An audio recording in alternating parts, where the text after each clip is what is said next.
આપણી સંકલ્પ ન્યૂઝ ચેનલને સબસ્ક્રાઇબ અને લાઇક કરો, બેલ આઇકન દબાવો જેથી આવનાર ન્યૂઝ અપડેટ્સની નોટિફિકેશન આપના મોબાઈલ પર સૌથી પહેલા પહોંચે. Like, subscribe and share the video. નમસ્કાર દર્શક મિત્રો, હું છું ચાંદની ચૌધરી. સંકલ્પ ન્યૂઝમાં આપ સૌનું સ્વાગત છે. સમાચારની શરૂઆત કરતા પહેલા એક નજર આજના મુખ્ય સમાચાર પર. ધરમપુર ચૂંટણીમાં વર અને કન્યા પીઠી ચોળી મતદાન કરતા પવિત્ર ફરજ નિભાવી 84% જેટલું જંગી મતદાન થયું.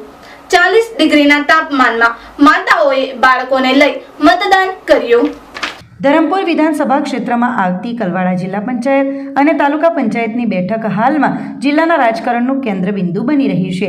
અહીં ભાજપ અને કોંગ્રેસ વચ્ચે કાંટાની ટક્કર જોવા મળી રહી છે. વલસાડ જિલ્લાના આદિવાસી પટ્ટામાં આવતા ધરમપુર અને કપરાડા તાલુકામાં વહેલી સવારથી જ મતદારોમાં ભારે ઉત્સાહ જોવા મળ્યો છે. ત્યારે સૌ કોઈની નજર કલવાડા બેઠક પર ટકેલી છે. આ ટક્કર વચ્ચે આત્મવિશ્વાસ પણ ચરમસીમાએ છે. કલવાડા બેઠકના ભાજપના તાલુકા પંચાયતના ઉમેદવારે વિકાસના કામોને આધારે જંગી મતોથી વિજયનો દાવો કર્યો છે, તો સામે બાજુ કોંગ્રેસના છાવણીમાં પણ ઉત્સાહ છે. કોંગ્રેસે પરિવર્તનના પવન વચ્ચે આ બેઠક ફરી જીતવાનો દાવો કર્યો છે. હવે જોવાનું એ રહેશે કે કલવાડાની જનતા કોના પર કળશ ઢોળે છે અને કોના દાવો સાચા સાબિત થાય છે. ખૂબ જ સુંદર પ્રક્રિયા ચાલી રહી છે. આ તાલુકા અને જિલ્લા પંચાયતની સ્થાનિક સ્વરાજ્યની ચૂંટણીમાં ખરેખર એક ઉત્સવનું વાતાવરણ ભારતીય જનતા પક્ષે સર્જાઈ રહ્યું હોય એવું લાગી રહ્યું છે. લોકો ખૂબ જ ઉત્સાહથી અમને પ્રચાર દરમિયાન પણ આવકાર મળ્યો હતો અને આજે પણ તમે જોઈ શકો છો ખૂબ મોટી સંખ્યામાં લોકો સંયમનું મતદાન કરવા માટે અને ભારતીય જનતા પાર્ટીની તરફે મતદાન કરવા માટે થનગની રહ્યા હોય એવું લાગી રહ્યું છે. ભારતીય જનતા પાર્ટી અને મોદી સરકારના વિકાસના કામો લીધે આટલી ગરમીમાં પણ ભારતીય જનતા પાર્ટી તરફે મતદાન કરવા માટે લોકો આવી રહ્યા છે. મતદારોનો આ વખતે ખૂબ જ અનેરો ઉત્સાહ છે. હું અગાઉ પણ તાલુકા પંચાયત અને જિલ્લા પંચાયતમાં ચૂંટાઈને મને આ જ વિસ્તારના લોકોએ મને મોકલી હતી ને મેં લોકોની વચ્ચે સતત રાત દિવસ જ્યારે પણ એમણે મને યાદ કરી ત્યારે એમની મદદ કરવા, એમના કામ કરવા માટે હંમેશા તત્પર રહી. એના ફળ સ્વરૂપે આજે મને એવું લાગે છે કે આ લોકો મને મારી કામગીરીને ધ્યાને રાખીને ચોક્કસ વોટિંગ કરી મને જીતાવશે. ઉત્સાહ છે એટલા માટે કે આ એક પર્વ છે, લોકશાહીને બચાવવાનો પર્વ છે. લોકો ભાજપથી કંટાળી ગયેલા છે, આ મોંઘવારી ત્રસ્ત થઈ ગયેલા છે. એટલે લોકો હવે બીજો કોઈ વિકલ્પ નથી, કારણ કે જ્યારે પણ પ્રજા કંઈક કરવા માંગે તો એ લોકો પોલીસને આગળ કરી દે છે. પણ માત્ર એક જ વિકલ્પ છે કે વોટિંગ. એટલે વોટિંગ દ્વારા ભાજપને ચોક્કસ જ જવાબ આપશે. ઉમરગામના દેહરી તાલુકા પંચાયતની બેઠક પર કટવાડા ફળિયામાં લોકોએ મતદાનનો બહિષ્કાર કર્યો. કટવાડ ફળિયામાં સરકારી યોજનાઓનો લાભ અને રસ્તાઓ નહીં મળતા વિસ્તારના લોકોએ મતદાન નહીં કર્યું. ઉમરગામ તાલુકાના દેહરી તાલુકા પંચાયતની બેઠક પર કટવાડ ફળિયાના લોકોએ મતદાનનો બહિષ્કાર કર્યો હતો.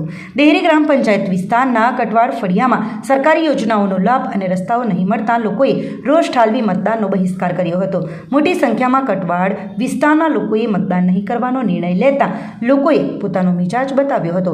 ઉમરગામ તાલુકાની દેહરી તાલુકા પંચાયત બેઠક પર આવેલા કટવાડ ફળિયામાં ગરીબોને ફોર્મ ભર્યા બાદ પણ આવાસો અને રસ્તા જેવી સુવિધાથી વંચિત રખાતા લોકોએ નારાજગી વ્યક્ત કરી મતદાનનો વિરોધ કર્યો હતો.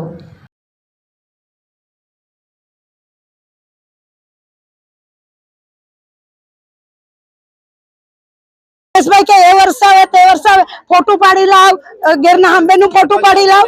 હા, તો અમારું કેમની પાસે આ ઘર જો અમારું ઝૂંપડું છે. પછી સરપંચ કેમ નહીં ગયો? સરપંચ ને આવવા જોઈએ ને અહીંયા. અમે જયારે મારો પોયરાની જાતિનો દાખલો કરાઈ ગયો સ્કૂલ ના લીધે ત્યારે મને હું બોલ્યા કે કટોર ફર્યું કાશે. હા, કોઈ મોટા માણસ ની સાઈન લાવ. વોટિંગ વખતે કટોર ફર્યું દેખાય, હમણાં નહીં દેખાયું. પછી આજે આ અમે કેટલા વખત થી રસ્તાનું કરીએ, આજે આ ઘરનું ફોર્મ ભરીએ, કઈ અમારું કામ થાય જ નહીં. ખાલી ઇલેક્શન હોય તેટલા વારે તે લોકો કહે કે હા અમે એ કરવું તે કરવું, પછી એ લોકો ફરીને નહીં આવે. હા, બ્લોક કેટલા વર્ષથી માપીને જાય કરે.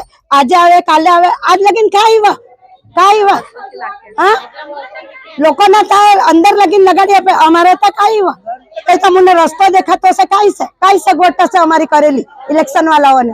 હું કર્યું? પછી લાઈટ કાલે લગાડી ગયા, પરમ દિવસે બંધ થઈ ગઈ. એવી લાઈટ લગાડી આપી જાય અમને. કયા વર્ષોથી ઘેર બાંધ્યા ખરે એક પણ નહીં ઘેર આવતા મને પક્કા ઘરથી ના આવી જાય પાકાથી ના આવે ને અમારે કાંઈ ચાંદા નહીં આવવાના અમે ગરીબ છે કમાઈને ખાય હો તેટલું જ છે અમારું બસ ખાલી વોટિંગ કરવાના વખતે લોકોને અમારી યાદ આવે ત્યારે તે જ રસ્તા એકદમ નીચે ઉતર્યા તો અમારા વાપી જીઆઈડીસી માં આવેલી ક્રિએટિવ ટેક્સટાઇલ કંપનીમાં ફરી એકવાર આગ ફાટી નીકળતા દોડધામ. કંપનીમાં સુરક્ષાના કોઈ સાધનો કાર્યરત નથી અને ફાયર સેફટીના સિસ્ટમ માત્ર શોભાના ગાંઠિયા સમાનના આક્ષેપો. વાપી જીઆઈડીસીમાં આવેલી ક્રિએટિવ ટેક્સટાઇલ કંપનીમાં ફરી એકવાર ભીષણ આગ ફાટી નીકળી હતી. કંપનીના પહેલા માળે લાગેલી આગે જોતજોતામાં રૌદ્ર સ્વરૂપ ધારણ કર્યું હતું, જેના કારણે સમગ્ર વિસ્તારમાં અફરાતફરી મચી ગઈ હતી. સ્થાનિકો અને કર્મચારીઓ આ આગને અકસ્માત નહીં પરંતુ વીમા કૌભાંડ સાથે જોડી રહ્યા છે, કારણ કે આ જ કંપનીમાં વર્ષમાં ત્રીજી વાર આગ લાગી છે. ક્રિએટિવ ટેક્સટાઇલના પ્લાન્ટમાં પહેલા માળે રાખવામાં આવેલા કપડાના કાચા મટીરિયલમાં આગ લાગી હતી. કાપડનો જથ્થો હોવાથી આગે પળવારમાં આખા ફ્લોરને લપેટમાં લઈ લીધું હતું અને ધુમાડાના ગોટે ગોટા દૂર દૂર સુધી દેખાતા હતા. ઘટનાની જાણ થતાં જ વાપી ફાયર વિભાગની 4 ગાડીઓ ઘટના સ્થળે પહોંચી ગઈ હતી અને ભારે જહેમત બાદ આગ પર કાબૂ મેળવવાના પ્રયાસો શરૂ કર્યા હતા. રોષે ભરાયેલા કર્મચારીઓએ મીડિયા સમક્ષ આક્ષેપ કર્યો હતો. કંપનીમાં સુરક્ષાના કોઈ જ સાધનો કાર્યરત નથી અને ફાયર સેફટીની સિસ્ટમ માત્ર શોભાના ગાંઠિયા સમાન છે. તેમણે મેનેજમેન્ટની બેદરકારીને કારણે વારંવાર શ્રમિકોના જીવ જોખમમાં મુકાતા હોવાનો પણ આરોપ લગાવ્યો હતો. સ્થાનિક સૂત્રો અને કામદારોમાં ચર્ચાતી વિગતો મુજબ આ કંપનીમાં આગ લાગવાની આ પહેલી ઘટના નથી. વર્ષમાં 2 થી 3 વાર આ જ કંપનીમાં આગ લાગવા પાછળનું રહસ્ય શું છે તે અંગે અનેક સવાલો ઊભા થયા છે. વીમાની મોટી રકમ મેળવવા માટે જાણી જોઈને આવી ઘટનાઓ અંજામ છતાં જીપીસીબી અને ઇન્ડસ્ટ્રીયલ સેફટી વિભાગ કેમ મૌન સેવી રહ્યું છે તે અંગે પણ પ્રશ્નો ઊભા થયા હતા. હાલ તો ફાયર વિભાગ આગ ઓલવવાની સાથે નુકસાનીનો અંદાજ મેળવી રહ્યો છે. પ્રાથમિક દ્રષ્ટિએ શોર્ટ સર્કિટ કારણ હોવાનું મનાઈ રહ્યું છે, પરંતુ વારંવાર બનતી આ ઘટનાઓએ અનેક સવાલો ઊભા કર્યા છે. વહીવટીતંત્ર આ વખતે ઊંડાણપૂર્વક તપાસ કરશે કે પછી હંમેશની જેમ ભીનું સંકેલી એ જોવાનું રહ્યું.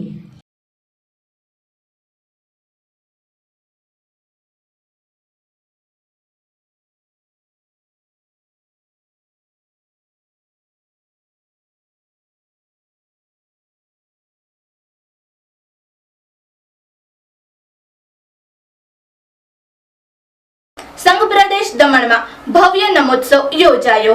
વડાપ્રધાનની પ્રેરણાદાયી સફરની ઝાંખી અને શાનદાર ડ્રોન શોએ લોકોના દિલ જીત્યા.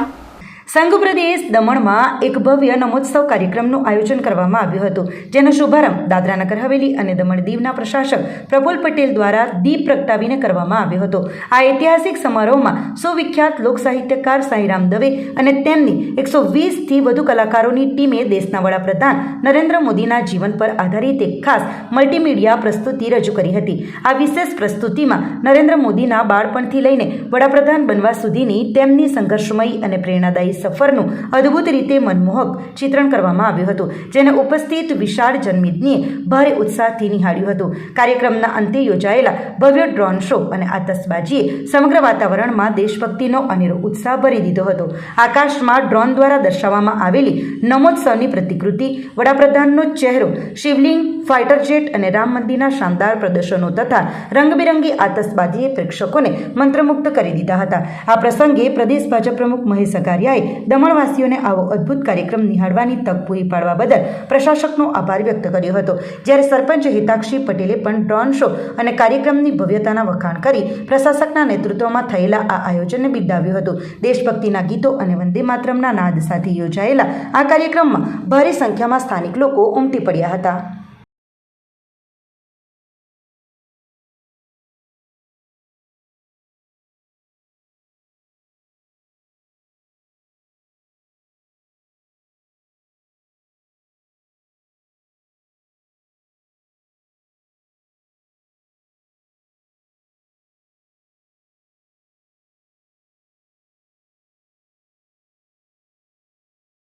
આ પ્રકારનો કાર્યક્રમ કોઈથી જોયો ન હતો અને ખરેખર હું દિલથી માન્ય પ્રશાસક સાહેબને હું દિલથી આભાર વ્યક્ત કરીશ કે એમના થકી જે આટલી દમણવાસીઓના પ્રોગ્રામ જોવાનો જે લાવો મળ્યો છે એ બદલ હું માન્ય પ્રશાસક સાહેબનો દિલથી આભાર વ્યક્ત કરીશ કે જેટલાય લોકો આવીને જે આ પ્રોગ્રામ નિહાળ્યો છે એ દિલથી આજે ધન્ય પોતાને માને છે કે આપણા દેશના યશસ્વી પ્રધાનમંત્રી બાદ પરથી લઈને દેશના યશસ્વી પ્રધાનમંત્રી સુધી જેમનો સફર જે નિહાળવાનો મોકો મળ્યો એ બદલ ફરી એકવાર હું દિલથી મારા માન્ય પ્રશાસક સાહેબને હું ખૂબ ખૂબ અભિનંદન આપું છું. મારું નામ આરતી છે. આજે હું અમારી શાળામાંથી નમોત્સવ જોવા માટે આવી છું.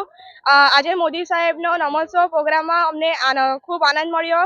જ્યારે મોદી સાહેબ નાના હતા ત્યારથી તેમને વડાપ્રધાન બન્યા ત્યાં સુધીનો અમે ઘણો સફર જોયો છે. અમને અમારા મોદી સાહેબ પર ગર્વ છે કે તે અમારા આજે વડાપ્રધાન છે. પ્રોગ્રામનું આખું કાર્યક્રમ મોદીજીનું ઉપર જે હતું, બચપનથી જે પ્રેસિડેન્ટ અને પ્રાઇમ મિનિસ્ટર જે થયા મોદીજી, તે બધું જ અમને અહીંયા વિસ્તારપૂર્વક અમે સમજ્યું અને ખૂબ એન્જોય કર્યું. સાથે જ ડ્રોન શો જે હતું એ પણ ખૂબ જ સરસ, અને આજની જે શામ છે એને 4 ચાંદ લાગી રહ્યું હતું ડ્રોન શોના રીતે. અને હું પ્રશાસક શ્રી પ્રફુલભાઈ પટેલજીનો પણ ખૂબ ખૂબ આભાર વ્યક્ત કરું છું કે એમના નેતૃત્વમાં જે આ પ્રોગ્રામ થયો છે એ ભવ્ય પ્રોગ્રામ થયો છે. વલસાડના ગુંદલાવ જીઆઈડીસીની ડેમોશ કંપનીમાં કામદારોના સમાધાન બાદ સુખદ અંત આવ્યો. વલસાડના ગુંદલાવ જીઆઈડીસીની ડેમોસ કંપનીમાં છેલ્લા કેટલાક સમયથી ચાલી રહેલા વિવાદનો આખરે સુખદ અંત આવ્યો છે.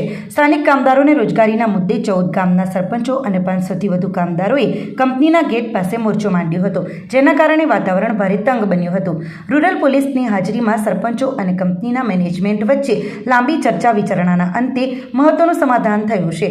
કંપની દ્વારા લેખિતમાં બાંહેધરી આપવામાં આવી છે કે કામદારોને ક્રમશઃ પરત લેવામાં આવશે અને સ્થાનિકોના રોજગાર પ્રશ્નોનું નિરાકરણ લાવવામાં આવશે. આ સમાધાન બાદ કામદારો અને સરપંચોમાં રાહત જોવા મળી છે. જો કે સરપંચોએ સ્પષ્ટ કર્યું છે કે જો બાંહેધરી મુજબ અમલ નહીં થાય તો ફરીથી આંદોલન છેડવામાં આવશે. હાલ પૂરતી પરિસ્થિતિ શાંત છે અને રૂરલ પોલીસે મામલો થાળે પાડ્યો છે.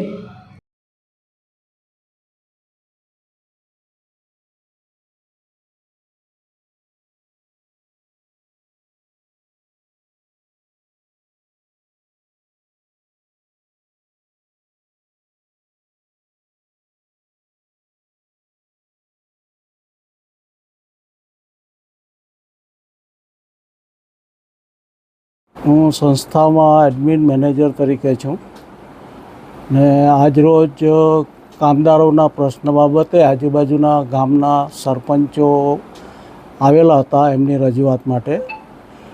એમની જોડે ચર્ચા વિચારણા થઈ. અત્યારની જે પરિસ્થિતિ છે એની બી એમને જાણ કરી. એ હિસાબે એમણે એવું કીધું કે કામદારોને 20 દિવસની રોજી મળે એ હિસાબે તમે શિફ્ટ શિડ્યુલ બનાવો અને બધા કામદારોને સમાવી લેવાના. એ રીતની આજ ચર્ચા થઈને વાતચીત થઈને નક્કી કર્યું.